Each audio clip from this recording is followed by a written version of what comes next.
Les grands témoins de l'actualité régionale avec Mélodie Schwertz. Salut Mélodie. Salut Tanguy. Pour parler des grèves à la SNCF, vous avez invité cette semaine Max Mondon. Bonsoir, Cactus 67, ça va bien? Ça va très bien, merci. Mélodie, ça va bien et en même temps, il est en pétard, Max Mondon. Pourquoi? Absolument Tanguy. Ce soir, on a décidé de donner la parole à ceux qui subissent les grèves et les retards de la SNCF, à ces usagers en colère. Et visiblement, ils sont de plus en plus nombreux. Selon une enquête parue il y a quelques jours, le taux de satisfaction des voyageurs de la SNCF est en chute libre. Il a baissé de 10 points en 6 ans. Max Mondon, la SNCF a lancé hier un mouvement de grève pour dénoncer leurs conditions de travail, améliorer leurs conditions de travail. C'est légitime pour vous? L'usager, ça le fait rire, ça, parce que je pense que leurs conditions de travail ne sont pas aussi mauvaises que ça par rapport à beaucoup de gens qui vont bosser à l'usine ou qui actuellement sont au chômage ou autre. Donc des gens qui ont... Pas recevables. Pas recevables, absolument. Mélodie. Finalement, c'est l'utilisateur, l'usager qui est pris en otage. Vous comprenez pas ça ? Alors, il nous parle que le monopole, c'est une garantie de service public, mais là, je me demande, pendant une grève comme ça, quel service ils rendent au public.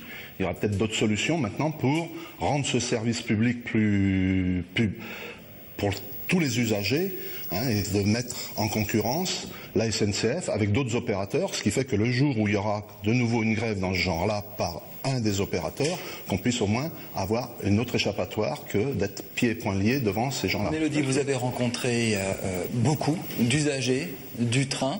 Vous êtes allé à la gare de Strasbourg. Qu'est-ce qu'ils vous disent?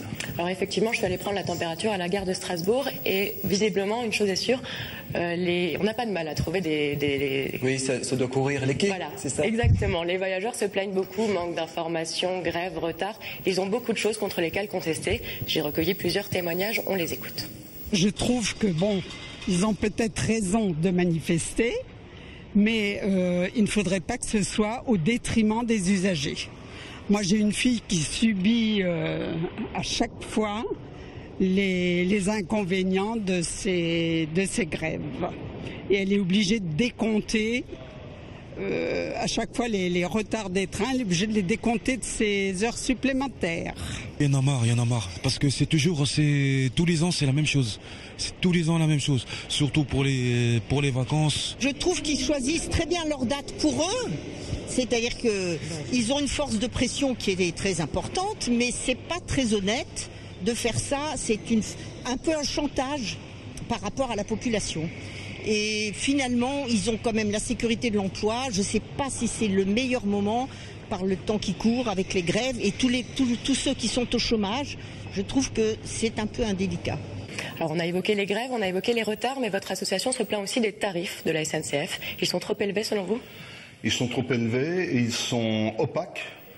Et pour l'usager, par exemple alsacien, il y a la triple peine, c'est-à-dire qu'on paye à travers la région qui finance et les voies, et le matériel, et les gares, et qui après repaye des tarifs. C'est ce qui est ressorti d'une enquête, par exemple, sur le TGV Est. On l'a payé plus que les autres régions, et c'est le TGV le plus cher de France. Oui, mais c'est identique pour les TER. Les TER, la région achète du matériel neuf, refait les voies en partie. Je crois qu'il y a 200 millions d'euros par an avec les TER. Par contre, il paye quand même les péages à travers le coût que la SNCF lui facture. Alors, on est quand même affolé de voir qu'on est actuellement à 20-21 euros du kilomètre TER, ce qui représente une somme considérable. Finalement, comment est-ce qu'on va essayer de gérer ce problème de transparence sur les billets de train, sur les prix? Gérer la transparence. Faudrait complètement... il faudrait réformer complètement le système de la SNCF. Actuellement, ils font du yield management, mais je ne sais pas s'ils ont bien compris le système. Je ne sais même pas d'ailleurs s'ils sont capables de dire réellement ce que coûtent leurs prestations. Vous avez rencontré un syndicaliste. Pourquoi il fait grève? Qu'est-ce qu'il vous raconte? J'ai rencontré Vincent Prodon, il est secrétaire général de la CGT des cheminots Strasbourg. Pour lui, le problème est simple et les effectifs manquent pour assurer un service de qualité. 11 000 emplois ont été supprimés en 5 ans. Vincent Prodon comprend les difficultés des voyageurs, mais pour lui, la grève est le seul moyen de faire pression. On écoute son témoignage. Bien sûr qu'on peut comprendre le ras-le-bol des usagers qui souffrent des difficultés de fonctionnement auxquelles on a à faire face en tant que cheminot. On ne souhaiterait que ça, de ramener un service de meilleure qualité et d'avoir un système qui fonctionne mieux. On n'est pas, nous, à mesurer l'efficacité de notre mouvement sur le mal qu'on pourrait faire à l'usager, mais on cherche à se faire entendre. Et avant le recours à la grève, il y a eu de multiples occasions de rencontrer nos directions, le gouvernement. On est convaincu que quand on supprime du monde dans les guichets, que quand on supprime du monde dans les gares ou sur les trains, il va y avoir un service de moindre qualité. On est convaincu que quand on nous cloisonne complètement et qu'on nous restructure et qu'on a recours à des entreprises sous-traitantes, à des salariés précaires, etc., qu'on ne fera pas la même qualité de travail. Sauf qu'on n'est pas entendu et que les mêmes recettes qui ont amené à privatiser un certain nombre de services qui étaient publics avant, on les applique à la SNCF aussi, et que tant que ce dogme sera soutenu et porté, eh bien on va aller certainement vers de plus en plus mal.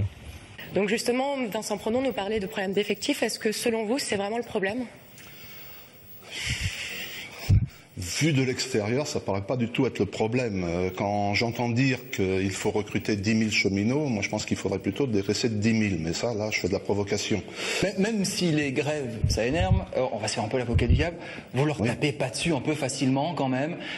Quand cette semaine, on dit que bientôt, dans les TER, il ne pourrait plus y avoir de contrôleurs sur certaines lignes et qu'ils mettent en avant des problèmes de sécurité, c'est des questions légitimes. Quand ils mettent en avant cette pression de productivité, on peut aussi les entendre, c'est pas dénué de sens. Non, quand l'histoire des contrôleurs, est-ce qu'il y a des contrôleurs dans le métro à Paris ? Oui, mais dans le métro à Paris, il y a des portiques. Et le métro à Paris est sur un circuit complètement fermé. Oui, on peut avoir à peu près la même chose. Au lieu, on va reprendre un système ouvert, on va prendre la CTS, parler aux Strasbourgeois, est-ce qu'il y a des contrôleurs dans chaque véhicule ? Non. C'est des équipes qui font des tournées.